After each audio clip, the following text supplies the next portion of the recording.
Africains activistes pour la justice climatique au sein de JBE Sénégal. Aujourd'hui, nous avons organisé deux activités. Le premier, le Climate Justice Talk, qui constituait, c'était un atelier de co-création, de narratifs, de plaidoyer sur les différentes thématiques portant sur l'érosion côtière, la justice climatique, la transition énergétique juste. Le but de cet atelier était de familiariser les différents participants sur les différentes techniques d'élaboration et de narratifs, mais aussi les étapes à prendre en compte dans le plaidoyer, les actions de plaidoyer à mener. Et par contre, la dernière activité, c'est-à-dire l'activité de l'après-midi, entre dans la campagne aussi pré-COP et a été réalisée sous forme de ndaje communautaire. On a vu la participation des femmes transformatrices, des commerçantes, des organisations, mais aussi des professionnels et la municipalité aussi de Bargny était présente. Et donc, cette activité du soir avait pour objectif de faciliter l'accès à l'information, surtout concernant les COP, parce que nous sommes à une période pré-COP. Il y a beaucoup de campagnes qui se font. Donc, on s'est dit que ces populations-là qui sont vulnérables au changement climatique doivent avoir accès à l'information et savoir aussi quels sont les enjeux de cette COP 30. À travers les échanges, les points qui ont été retenus portaient d'abord sur l'accès au financement, parce qu'on a vu que les pays africains, notamment le Sénégal, ils polluent moins et ils sont plus impactés par les changements climatiques. Et ce qui en est ressorti des échanges, que le financement est disponible, mais ce sont les procédures qui sont assez corsées et donc il doit être allégé afin que ces communautés soient plus résilientes au changement climatique. L'autre point évoqué a porté sur la transition énergétique juste, passer des énergies fossiles aux énergies propres et aussi l'implication des communautés, notamment des femmes et des jeunes, dans l'action climatique, dans les instances de gouvernance et aussi leur participation aux événements tels que les COP pour qu'elles puissent s'exprimer d'elles-mêmes. fekk fii si Bargny yore benn association bu tudd AVEC muy association pour la valorisation de l'environnement et des côtes nekk conseil municipal fii si Bargny. waaw damay jaajëfal ba pare JVE ak ay partenaires am si li nga xamoon mooy opportunité bi ñuy defal fii si tey si Bargny bu ñu mën lu dul sant leen gërëm leen di leen ñaanal yàlla li ñu taxaw toog fii nag lépp muy intérêt yi askan wi rek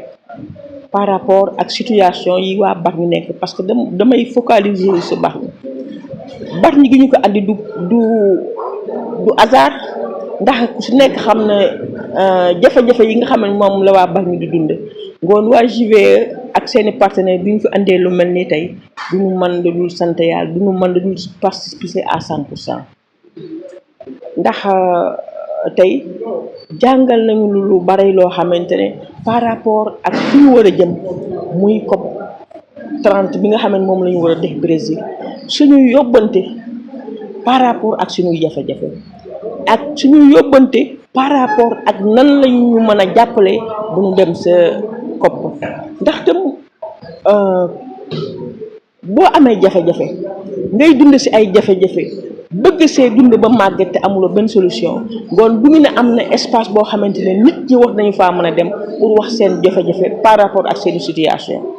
ñi nga xamante ne ñoonu andil suñuy jafe-jafe yi muy les capitalistes ñu war a dem def ab rencontre boo xam ne ñëpp ñoo ko war a daje ñëpp war fee jox wax nan la ñuy def ba jafe-jafe yi si du askan wi dund ñu mën kaa faj. waaw boo ñu ne dañuy faj ay jafe-jafe nga bàyyi fi nga xamante ne ñoom ñooy jooy ñoom nga war a fajal ay jafe-jafe ngoon doo ab solution ñun daal li ñuy ñaan par rapport ak ñiy dem ak ñii fi xamante ne ñoo fi des nañ la ñu mën a jàppale ñu les communautés vulnérables ñu mën lay yóbbu fi nga xamante ne foofu la ñuy jëlee ay décision foofu la ñuy waxee si muy sa waxukaay ba loolu rek la ñuy ñaan ñi nga xamante ne ñooy dem ak partenaires yi ñu jàppale askan wi muy les communautés vulnérables ñu jàppale leen ba ñu mën a participer si rencontre yooyu. D'accord. Bon damay wax ne malgré nous ngi subir les effets du changement climatique jafe-jafe yi ak ñoom mais chaque année ñun ay financement am na fonds vert fonds climatique et autres mais nous les communautés vulnérables di vivre jafe-jafe yi nuit et jour année sur année mosunoo bénéfice si li nga xamante ne mooy opportunité yooyu ngoon ñun ñu ne du ñu ne ay perte ay dommages ak ay réparation nañu ñu jàppale si fonds yooyu ndax ñi nga xam ne ñooy dund les effets du changement climatique yeyoo nañu ñu jox leen li ñu yàqule ak li nga xamante ne moom la ñu mën a jot ba mën a jànkonte ak li nga xamante ne mooy jafe-jafe yi ay projet am na fi mentalité yi am na fi financement yi am na fi il faut que les financements soient accessibles aux communautés vulnérables. bu ñu ne àddina moo toll foofu léegi bu ñu ne jeune dañu wax femme ndax jeunes yi ñooy